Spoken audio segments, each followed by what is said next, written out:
Well, welcome. Heavenly Father, we ask that you be with us and that you bless the work that we are doing here and that your name be glorified in all that we do, and give us clear minds that we can help our families and help ourselves to be strong and dedicated to you with all of our talents and gifts. We ask in Christ's name, amen. All right, today, I guess everybody was here except Rachel was last time. We talked about labels and what the neuropsychological labels mean. Essentially, it's just checklists of things, and it really doesn't tell you the cause. When you have a neuropsych evaluation, they test you and they tell you exactly how bad or how good your kid's doing with certain things, and you go, duh, I already know that, what can I do about it? And they give you a list of compensatory things that you can do, but they don't really tell you how to fix the problem. My name is Kay Ness. I'm a neurodevelopmentalist, and I've done this work, how old am I? 35 years. And so what we do is we do evaluations based on a brain model, and then we find out what's going right, what's going wrong, how to organize the brain to eliminate the problems and accelerate learning. So today we're going to take on two particular labels, as ADHD and dyslexia. And I've got some handouts there for you. Talking about, one is who has overcome learning disabilities, and the other is one particularly on ADHD. We can talk about ADHD. How many of y'all are dealing with that label, ADHD? It just means that the child is distractible. It doesn't tell you why, all right? So what I want to do is talk about, if you look at the Merck manual you have on ADHD, ADHD involves, I'm going over the key points at the end here, inattention, hyperactivity, impulsivity, or combination before the age of 12, causes unknown, diagnosis using clinical criteria, it uses checklists, all right? Manifestations diminish with age. If you don't treat them with, and the paper talks about, if you don't treat it, the kid suffers in their self-esteem, and they can, get into drugs and all this stuff. And so the cure is drugs, all right? That's the cure of ADD. And they have many kinds of drugs they recommend, all kinds of stimulants. So what I want to talk about, when I have a child that comes in with that kind of a label or, concern that the parents have, I want to show you how I look at it, all right? How I look at it. When I'm first looking at a child, they say they're distractible. They're distractible, so they're not learning to read or pay attention, and they're a pain to work with. They are a pain to work with, right? Yes. I can say, okay, what's the distractibility? Okay, is it visual? Do things go by they can't not look at? Okay, are they visually distractible? Auditorily distractible? Do sounds distract them? Or tactile, their bodies, they can't sit still. They have to wiggle and do all this stuff all the time. So it's usually a combination of that. We need to find what the source of the distractibility is. And there's different treatments. Okay, the brain changes by how you use it. The brain changes by how you use it. The brain is dynamic. The brain is always changing. If you use your brain to act stupid, you're going to be stupider. If you use your brain to act distractible, you're going to be more distractible.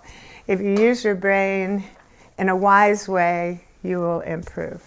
If we can find a way to stimulate the brain in a way that helps remediate all these issues, the brain changes. Now, when you read the Merck manuals and all this stuff, they say, Well, he has ADD because their brains are different. No joke, you know. But the fact is the brain will change if we change how they're using their brain. So the neuropsych world tends to be stuck on a fixed brain model. All right, your IQ is fixed, your brain is fixed, this part of the is fixed, blah, blah, blah. I'm not concerned about that at all, you know. I'm not even concerned, you know, when I work with kids with brain injury, I don't even care where the brain injury is. I have kids with no brain. I have kids with half a brain. I have kids with major brain injury that actually can recover function if we stimulate the brain properly and get it to grow. You saw that story going around Facebook, the boy with no brain.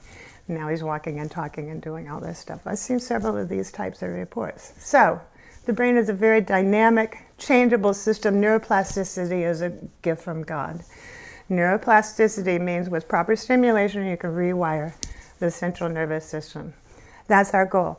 And it shouldn't even be an argument at this point because all the science points to that, all right? The psychologists and psychiatrists ignore that. They just give you drugs or, you know, talk therapy. Or you need somebody to talk to. I thought that's what bars were for, you know. So the fact is that you can change all those things with the specific stimulation. So the argument shouldn't be, can you fix it? The argument should be, let's do some research and see which is the best way to fix it. Let's see what's causing this. Okay, so distractibility. Visual, auditory, tactile. The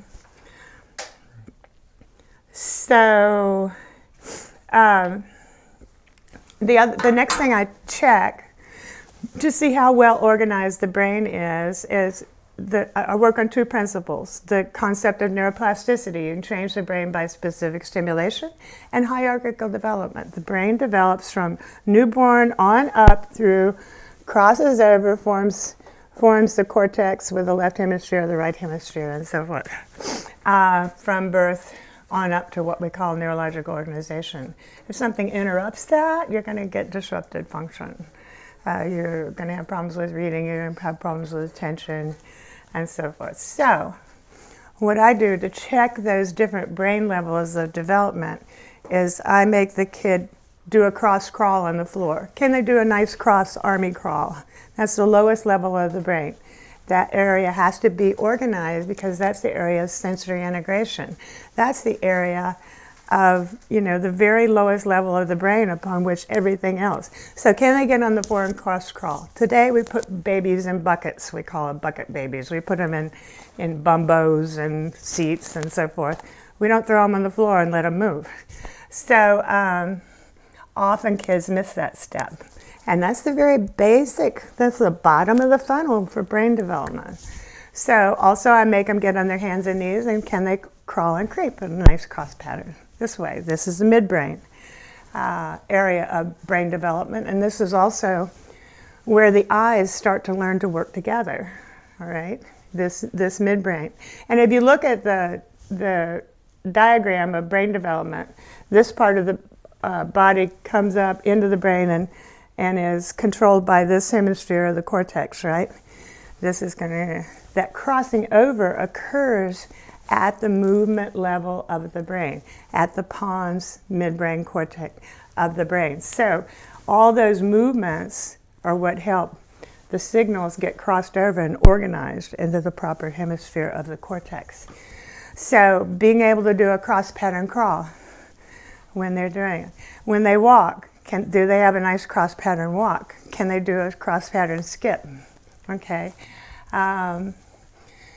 So we make sure all levels they can do this. You'll find different practitioners that have the kids do, they call it cross crawl, where they're just doing this standing up. This is cortex. It's not actually on the belly doing a proper cross crawl. So I want to make sure they're doing all those things. On my website, kns.com, under free stuff, there's the obstacle course. And it talks about each one of those particular activities and how you look at it.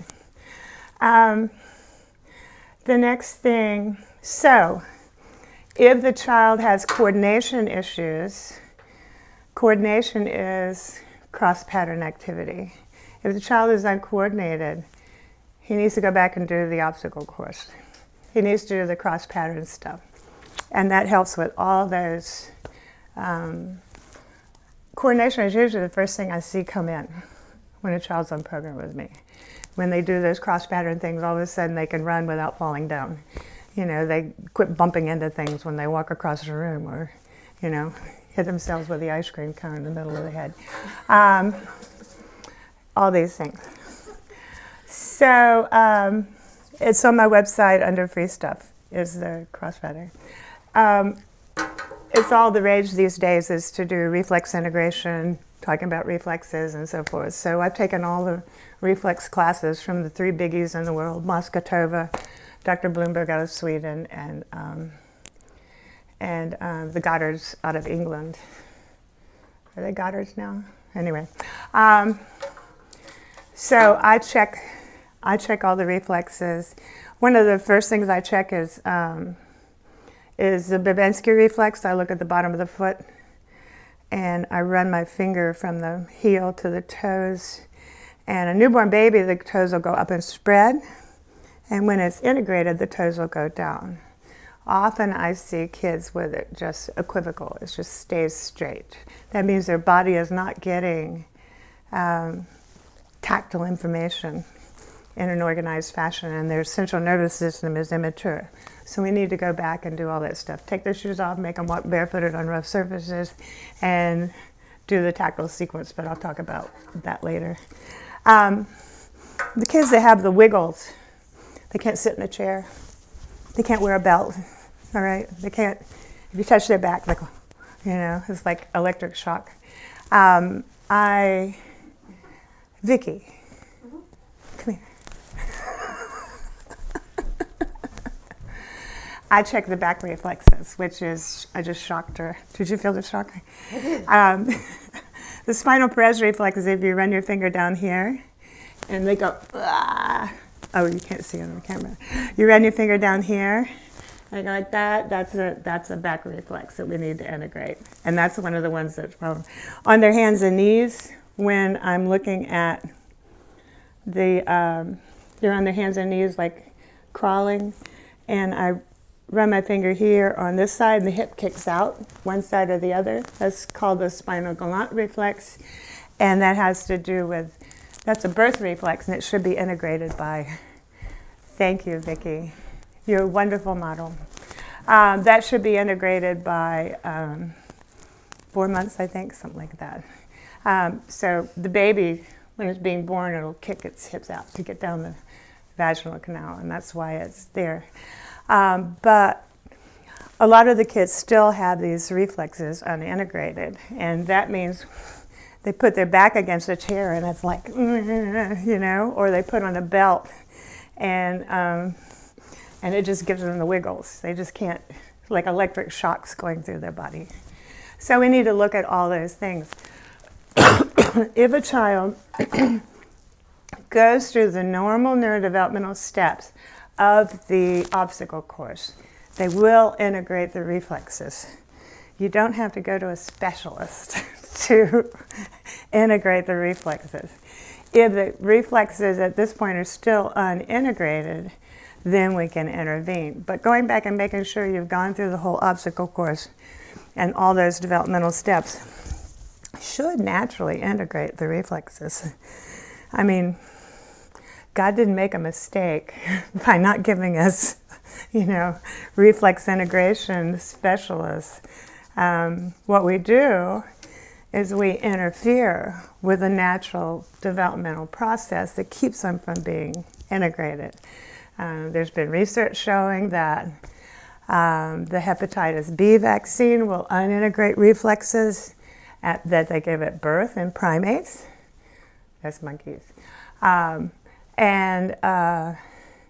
So there's lots of different things, trauma, you know, infections and so forth can cause these to become unintegrated. The next thing I check is tactility. A child that has is distractibility There's three types of tactility sensors. There's the deep sensors down next to the bone that are responsible for pain response and muscle tone and mobility. If the child has low muscle tone or high pain tolerance, in other words, they can break their arm and it kind of hurts, but they really didn't know it was broken or not. Or the child that's sensory seeking and is always banging himself into things. You have one of those? Okay. I figured that.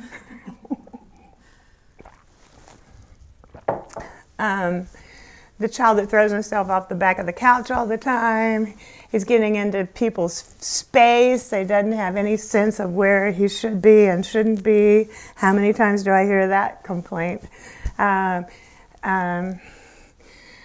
This is a child that has proprioceptive issues and has no idea where his body is in space and needs that deep pressure. And the tactile sequence is on my website under free stuff. I think I gave that out in my first series of talks, right? The tactile sequence? I can't remember. Were y'all here for that? The first? Did you get the tactile sequence then? Anyway, it's on my website. It's free, under free stuff. Okay, that's one type of tactile sensor, the deep pressure. And the deep pressure, you just want to squeeze distally in, squeeze to the point of response. Now, some kids I can squeeze, and they will never feel it, all right? And then you go to the next point. You feel the bone when you go down. Squeeze, squeeze, release, squeeze, release. Now, if you have a child that's hypertactile on the skin surface, and you're scooting your hands along the surface, you'll have a wrestling match. So you squeeze, release, follow it up each bone, and then on the arm, squeeze from all directions. I grab the arm from all directions, squeeze, release all the way up. So it's from the tips of the fingers up, tips of the toes up the top of the leg. It takes about a minute and a quarter to go from here to here. So it's slow, hard. It's in the massage. There's a hunker down until they feel it. And I kind of watch the child's face to see if they're feeling it. Because some kids will give you, hey, you're touching me. So I kind of distract them with something, something else to look at while I'm doing that. So that's deep pressure. Then there's the gnostic, the skin surface, the touchy, ticklish skin surface. That's another type of tactile sensor. So if a child has deep pressure issues, they're going to be sensory seeking. They're going to be slamming themselves into walls and people and doors and so forth. So you could call them distractible. If a child has hypertactility, okay, any sense can be hyper, too touchy, or hypo, not touchy enough. So with my kids with label ADHD, usually they're hypertactile. In other words, they can't stand certain textures on their skin. They can only wear certain pants. If their sock seam is off, they're having a cow. If you have tags in your shirts, just can't stand it, things like this. So we do very specific type of stimulation. I get bath gloves at, somebody said Dollar Tree has them now. Bath gloves, they're kind of rough, loofah feeling bath gloves. And using these, starting at the tips of the fingers, up the arms, here, up here, and then foot, leg, and I do that for about 3 minutes. Do that.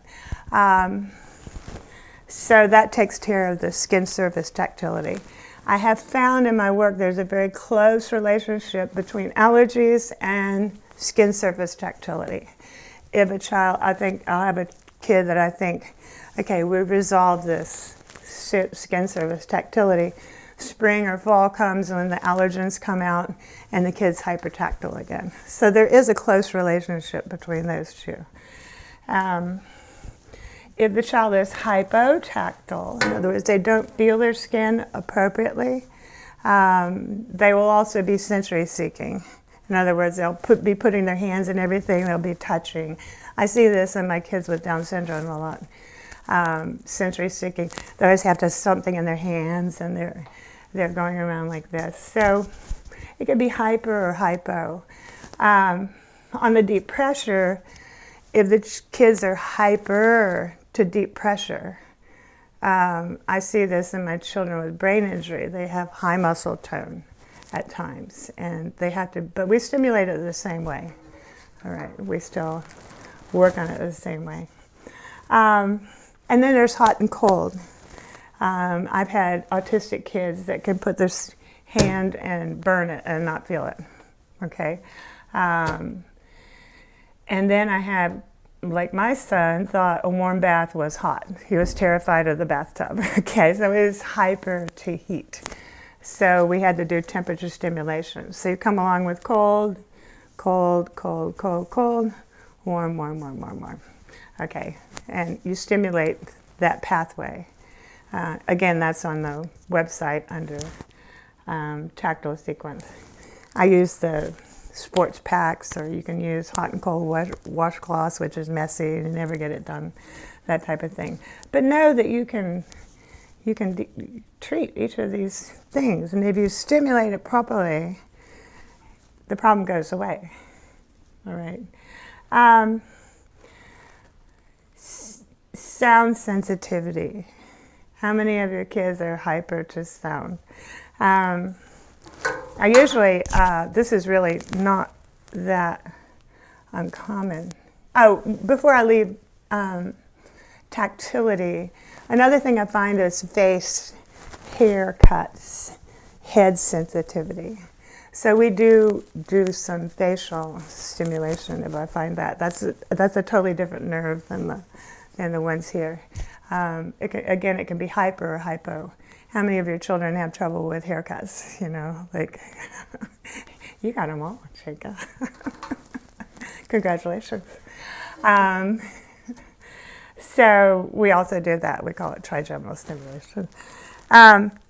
Sound sensitivity, the kids that had a bunch of ear infections, ear fluid, all this stuff when they were little, don't develop good auditory pathways to the brain. The number one thing I tell parents when we're working with sound sensitivity is put them on cod liver oil, give them some magnesium. It usually makes sound sensitivity go away, period. Dr. Mary Megson out of, where is she, Virginia Beach? Anyway, she worked with autistic kids, and she found that giving them cod liver oil changed some of them. In other words, they started talking. They were more with it. But I also found that because we don't get retinol, we don't get vitamin A in our diet. Okay, unless you eat liver. How many of you ate liver this week? Let me see the I don't eat liver face. There it is. Your grandmother ate liver. Your mom ate liver. Your grandmother ate liver. She eats it. She's a good girl. But for the most part, we don't get retinol in our diet unless you eat liver. Or you have yard eggs that are orange, yard eggs. Not these pale yellow things they sell at the store. Beta-carotene plant sources do not convert to retinol. Very low conversion rate. So for them to say, oh, we have beta-carotene in our multivitamin is not sufficient. You need cod liver oil. Cod liver oil is a very old food. I look at it more as a food than a supplement because it's got vitamin A and D in balance, and it's got the essential fatty acids in it that your body needs. So people take fish oil, but they don't have the A and D. Fish oil is not the same as cod liver oil. Right? Cod liver oil comes from cod livers, not a squished fish. And onions. All right. So sound sensitivity, usually that, a really easy thing you can do for sound sensitivity, as we call it our Walmart sound therapy, is Mozart with headphones, 30 minutes a day. And I use, if your kids are used to music, classical music, you can use something by besides simple Mozart, but I like Mozart because it's high frequency, which is very stimulating to the brain, very structured. With headphones because it directly impacts the tympanic membrane, which is feeding that signal to the brain, the sound signal, which you're trying to repattern, okay, because they're sensitive to sounds. So Mozart with headphones for 30 minutes a day. There's also these, with kids that are new to classical music, I pick a very simple Mozart, the very simple, not a big symphony or whatever, but the ones that are more sophisticated can live in it. Any kind of Baroque is good. Bach is good. Vivaldi is good. Mozart is good, but... Huh? How long? Once a day for 30 minutes, but you work up to that time. All right, and the headphones is important too. All right, visual tracking and convergence. Visual distractibility. Often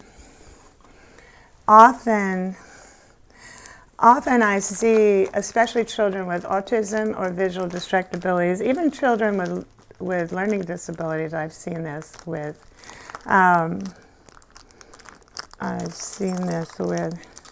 Because I can't find my flashlight.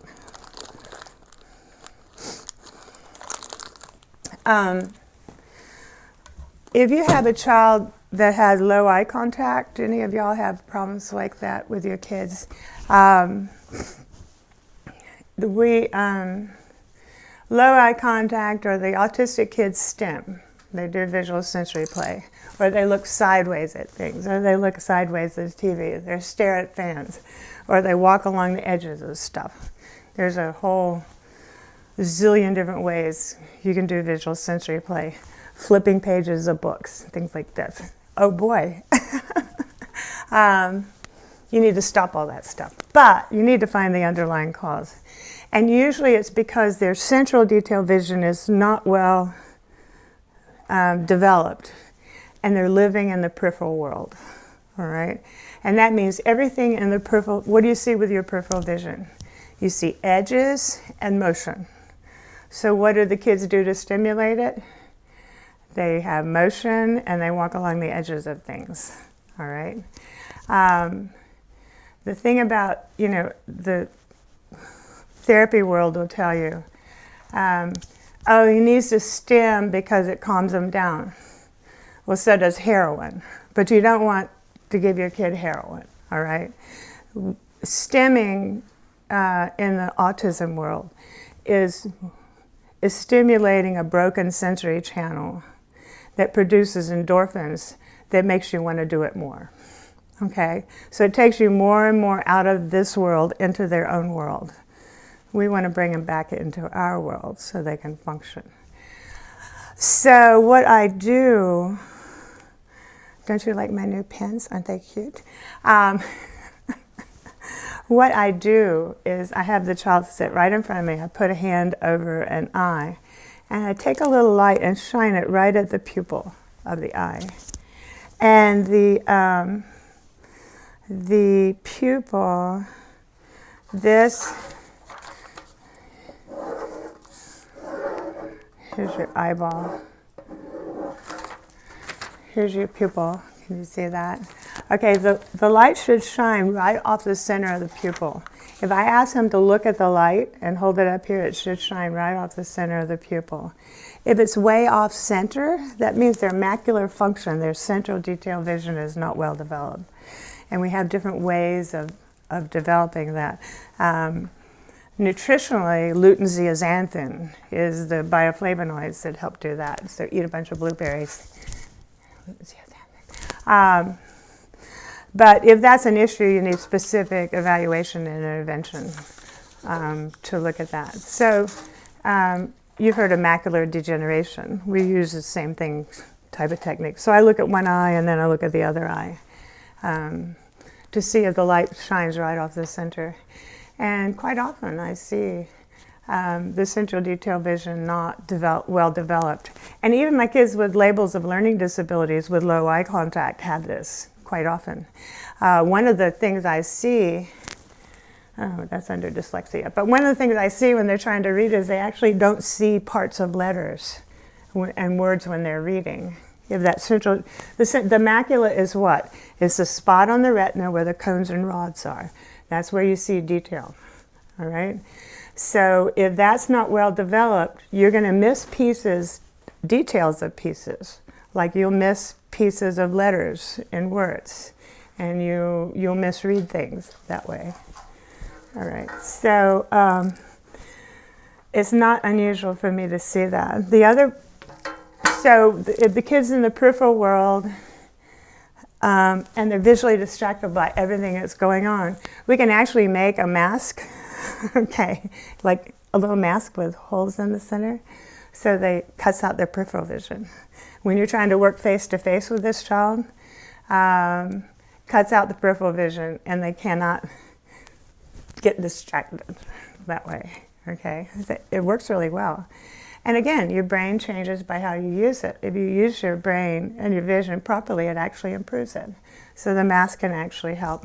There's other techniques we have for improving central detail vision. The other thing I do with the child is, if they're visually distracted, is see how their convergence and tracking is. So I'll set straight in front of the child and bring, starting at 18 inches from the bridge of the nose, slowly bring this into 2.5 inches. And watch their eyes, that they can track in and out smoothly without going in or out. And then they can track smoothly up and down, side to side. And I hold their chin, make sure they're smoothing their eyes. A lot of the kids can't, they're all like this, you know. If your child has visual tracking and convergence issues, we've trained with many different vision therapists and so forth. And we have ways of correcting it. Eye surgery is never the way to correct it, because there's 6 muscles for the eyes that are controlled by the brain. It's not the muscles that's the problem. When they do surgery, they shorten muscles, which is terrible because it's really hard to get the eyes to come in once they've had eye surgery. The brain has to learn to control those muscles. So creeping and crawling, looking at the lead hand, helps the eyes learn to work together, all right? And if it's a very intense issue, then we need to evaluate it, because I have to give specific exercises based on that child. I can't just hand them out willy-nilly, because if you give the wrong ones, you can make it worse, all right? I have not found vision therapy. I know some people say they get good results from it. Most of the time you spend your $2,000 to $7,000 and you may get some improvements, but it doesn't fix the problems. I still have the kids come in to see me and they still have a problem. The simple things the Lord has given us to treat these things actually has remediated it. So, okay. Okay. Tracking and convergence, dominance. One of the things, if you listen to my earlier talks, you know, the model I work off of brain organization is that if you're right-handed, you should be right-footed, right-eared, and right-eyed. If you're left-handed, you should be left-footed, left-eared, and left-eyed. And if that is off, it's going to affect your long-term memory. It's going to affect your emotional control. It's going to affect your impulse control. And if you're mixed-handed, you're a mess, all right? You have no cortical hemispheric dominance, and you can actually induce learning disabilities in yourself that way. So I always check dominance. I check which eye is dominant, which ear is dominant, which foot, and which hand.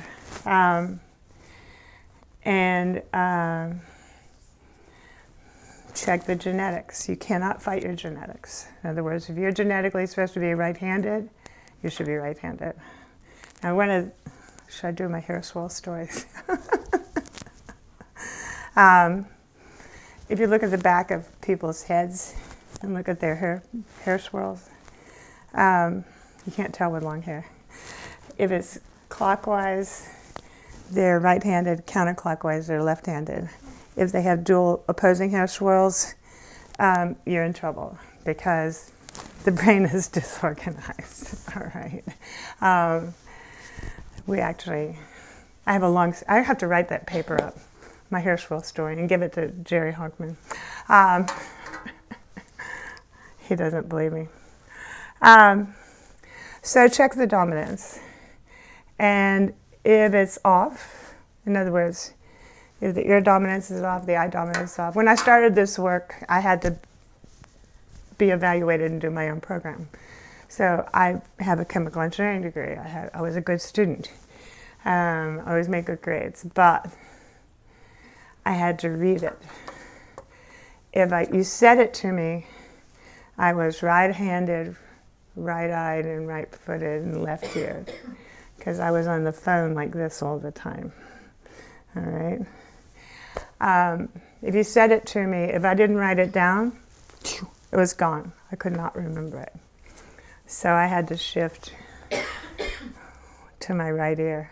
When I first put the phone to my right ear, it's like, I can't hear, you know. It's just, but once I shifted the dominance to my right ear, I could remember what was said to me after that. So cortical hemispheric dominance is your long-term memory. So if your children have long-term memory issues, that's something you have to worry about. A few other things for distractibility. Diet and supplements. How's your diet? You know, if you're having problems, we had talked about a food diary is a great idea. You know, see if it changes with foods. Don't eat processed foods. I often recommend. I need to do a whole talk just on biomedical interventions and supplements. But you already got the cod liver oil magnesium thing, and eat liver, right? Okay. And fatty fish once a week. Constipation, diarrhea. Kids have bowel issues. A lot of kids have bowel issues these days. So that just tells you the gut needs healing. Who doesn't know about the gut-brain connection? You know, your brain is controlled by your gut. If your gut is off, your brain is off. All right. If your brain is off, your gut's probably off. So you have to heal the gut in order to heal the brain. I recommend the GAPS diet for the most severe cases, autism, autoimmune diseases, and so forth. It was developed by Dr. Natasha Campbell-McBride, good Russian Scots-Irish lady who has a practice in England now. She has a degree in neurology and a PhD in nutrition. And she developed the GAPS, Gut and Psychology Syndrome diet, for her son with autism. And it's really been helpful to many, many people. I also ask how much physical activity. If you have boys, they need to run every day. Got it? Run every day, 30 minutes, run continuously. Not just bounce around on a trampoline. They need to run. Do you have electronics in your house? Do your kids mess with electronics? Electronics are brain and attention suckers. Don't let them have any electronics until they're 35. And then maybe, all right? I can't tell you how many kids with horrible behavior, we had to take them off all electronics to get the behavior under control. And it totally changed, you know, totally changed. So electronics are really so addictive to kids, really bad for our kids. And what are all the therapists giving the kids these days? They're giving them iPads and whatever. It's just making me crazy. But a lot of things make me crazy. So that's not bad. Cranial work. Oh, let me talk about processing. I did a whole workshop on processing, looking at, but if processing is low, I'm talking about short-term memory. If I give you a sequence of sounds, B7-2, and you repeat that back, you have an auditory processing of 3.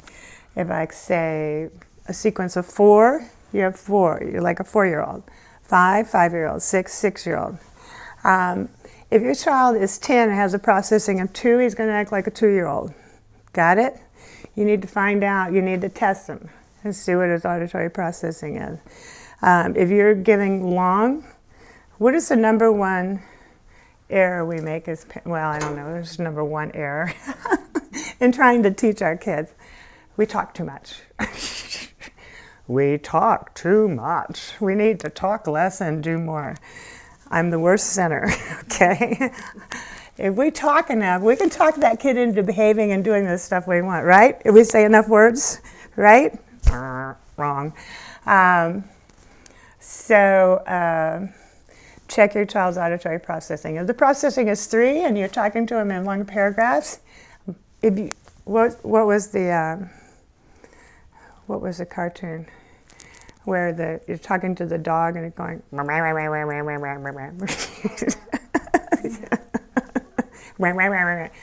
do this, do that, do this, do that, and the dog hears right. That's what we're doing to our kids. All right, if their processing is low. So check how much. I repeat sounds about a second apart and have them repeat it back. See how many they can do. So, if your child is called intellectually disabled, they have low auditory processing. It's not that they're intellectually disabled. Improve the auditory processing, and you prove that. Okay, my last recommendation for distractibility is every single parent in here should take their kids to see Dr. Jerry Hockman at Life Chiropractic School in Marietta. Cranial work is making sure all the bones here, everything's moving smoothly, because what I've seen with cranial work, if something is off, structurally off, and he can do one adjustment, you have change in energy levels, you have tracking and convergence come in. I've seen auditory processing jump 1.5 points with just one adjustment. I've seen a child walk in left-handed, walk out right-handed with one adjustment. Jerry Hockman is a gift from God for us here, okay? And to see him, you should have all your kids cleared by him. I'm going to see him tomorrow because I'm old and things fall apart, and he puts me back together. J, the letter J, Hockman, Hochman, at life.edu. He doesn't have a private practice anymore, but he sees my kids at Life Chiropractic School in Marietta. And he'll tell you with one visit, okay, I found this, adjust this, I don't need to see you again, or I need to see you in 6 months, or he doesn't make you come twice a week for the rest of your life, all right, which most chiropractors do. He fixes it and you're done. So Vicki can give you some good testimonials about Jerry Hockman. Made major life changes for her kids. And for me, you know, I had hips going out for 15 years. One adjustment, he fixed it. After 15 years of messing with different people. So that's distractibility. Let's talk about reading, which I only have 20 minutes left. All right. When I have dyslexia, if you read the Merck manual paper I handed you, it involves difficulty reading, and it runs in families, and you can do a bunch of different types of, you know, intensive phonics, which is usually just pure torture for the kids, and all this stuff. But the brain functions differently in dyslexics than in the normal population. Guess what? When we fix the reading problems, the brains are no longer processing language differently. So there's lots of speculation about it. Back in the 1959, Carl Delicato wrote these books on how to fix dyslexia, all right? How to fix reading problems. Orton. Remember Orton? The phonics guy from the 1920s, was it? Something like that.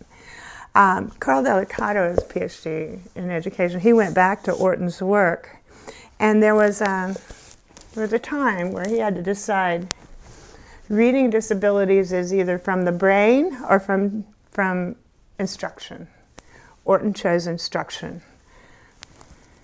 He picked up the work where Orton left off with the brain, and he showed how to fix it. So when I have a child come in that can't read, the first thing I do, well, if there's an adult that can read and doesn't read, I know there's something wrong with their eyes.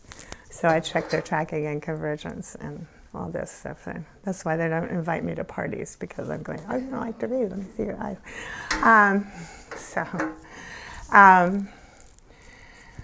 So when I have a child that doesn't like to read, I check the crawling, creeping, making sure they went through all the developmental steps. I check the dominance, okay? The common presentation of, say you have a boy with learning disabilities, he's dyslexic, you take him into the neuropsych eval. My son isn't reading. Well, let's do a workup. Okay, you spend your $2,500 or whatever and have a workup, right? Your son has dyslexia. What does that mean? It means he can't read. Oh, okay. Now, what do we do about it? He showed a long time ago, it's often a confusion between the hand-eye dominance, all right? If you're right-handed and you're left-eyed, you're going to have reversals and you're not going to remember the things you are reading. So check the hand-eye dominance. Make sure you're using the correct hand. Make sure you've gone to see Jerry Hockman and he's squished your head properly and done all the major legs longer. In Jesus' name, right? And he's got everything structurally, because if something is structurally off, it'll impede your progress.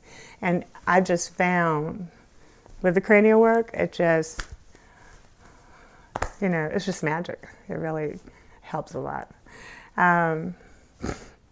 So I check the hand-eye dominance. Make sure they're doing everything, all skilled activities with the correct hand. And I look at the family history. All right, is the family history, is everybody right-handed, left-handed? When I have the wife is right-handed, the husband's left-handed, and I said, oh, you have a mixed marriage. So we're going to have to check all these kids, all right? So, and so it makes it a little more complicated to decide which hand should be dominant for the child. So I look at the hair swirls. I make sure we see Jerry Hockman. I have Vicki Messel test them. I have, Vicki is a treasure. The subdominant foot should be bigger. So I often have people measure the feet. So if you're right-handed, your left foot will be bigger. If you're left-handed, your right foot will be bigger. So check that. So also I check processing with the right eye and the left eye. With the with one or the other, with the correct eye, it'll be eye or ear, it'll be better. Okay. So it gets a little tricky with some kids to tell which hand should be dominant, or they're using the wrong hand. If you're using the wrong hand, you need to switch it back, because it only gets worse with age. I have one woman that thought she was getting Alzheimer's, and she was in her 60s, early 70s, and she'd been using the wrong hand all those ages. And we switched her over to the correct hand, and her memory improved. People that are using the wrong hand struggle much, much more. And also, if you're using the wrong hand, well, people with the label of bipolar often are using the wrong hand, okay? Because you don't have a hemisphere that's dominant for logical control of the emotional hemisphere, all right? You don't have that well-defined cortical structure, where you can be logical and emotional at the same time.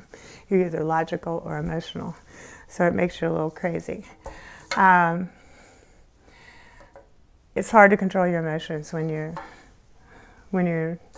I have a brother like that too, that's using the wrong hand. So do the cranial work, tracking and convergence. All right.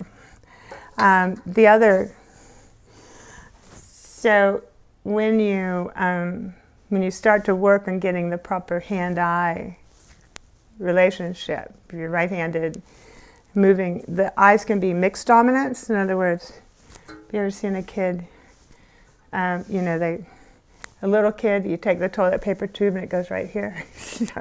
It's like a party joke. That means they go to this eye and then that eye. The eye dominance can be mixed. And these kids will also have trouble with long-term visual memory. They won't remember visual language. So we need to shift that and work on that. And I usually do some occluding, but I make sure I'm doing all the other things too. The eyes tracking and convergence has to be in smooth before you start occluding to move the eye dominance over. How are you teaching? All right. How are you teaching reading? I start kids, as soon as they're identifying pictures, I start them on sight words. Okay, if I get them when they're babies. So, I've had the big guys in the homeschool community come after me for teaching sight reading. You're teaching look, say, it induces learning disabilities. I'm going, you made that up out of whole cloth. There's no evidence at all that teaching sight words induces learning disabilities. But I also go like this. Okay, so,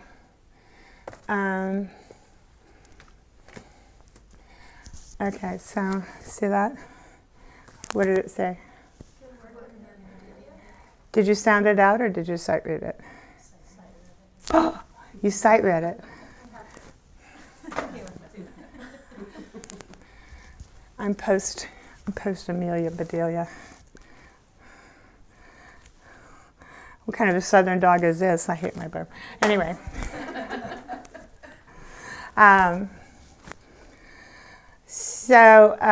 If you're trying intensive phonics with a child and their auditory processing is below 6, you will fail. Because you can't hold, he can know how many of your kids know every sound of the alphabet? Ka, a, ta, I have no clue what that means because they can't hold it in short-term working memory. Their auditory processing is too low to figure out what the word is, all right? So we use really high-tech equipment to start teaching the kids to read, which is a 3x5 index card and a Sharpie marker. And available today for only $99.95 if you call today. I'll give you a real deal. And so we just start with high interest sight words. I teach them that. But it's according to the level of the child, what's going on. You know, if the child can read some, then we have a reading series that we use. PhoenixLearningResources.com, which is new practice readers and reading about science. And it's for getting reading comprehension up to higher levels. And those books have been very helpful. But again, it's based on a sight reading principle. So if your child is identified as dyslexic, the normal route is to use Orton Gillingham or Barton, and it is pure torture for the kids because their processing is too low to really do that. I use very simple phonics. I use a book called the Victor Joe book, and I can show you these things after the talk. Some of the things we do in my office over there. So check the auditory processing of your child. Check the way you've been teaching the child. Check their dominance. Check their eye tracking and convergence. and see that they can do the obstacle course. You know, they become neurologically organized. And then with specific teaching techniques, you can get them ahead. My goal for all our kids is to get them at college level as fast as possible. All right? Then your job as a homeschooler is easy. You just throw books at them after that, right? With my son, my poor kid, he was my engineering project, and I didn't know anything, which is good because I knew I didn't know anything about teaching or whatever. So I would just, you know, the Lord led me to learn how to teach him to read early, and I would just kind of see which direction he was going and throw stuff out in front of him. And that's how boys learn. Boys need to be led, but they also need to be challenged to continually put things in front of them. You have a particular challenge, don't you? You have one of those too. But it's fun. Oh, it's awesome. It's fun. So Vicki has one of those too. So yeah, it's and you know what? My vision for our kids isn't just normal by cultural standards function. My vision is excellence. My vision is what we used to be at, okay? We used to function much higher level as a society. And today, we're all kind of learning disabled compared to our forefathers. If you read the old sermons and the old speeches and the old political speeches, like I said on my seminar, the George Washington's farewell address, the second sentence went on for a page and a half.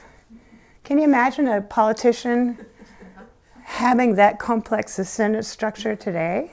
Everybody'd go, you know, they couldn't process it. So we're in trouble intellectually. Don't trust the school system and don't trust the cultural standards. My vision is excellence.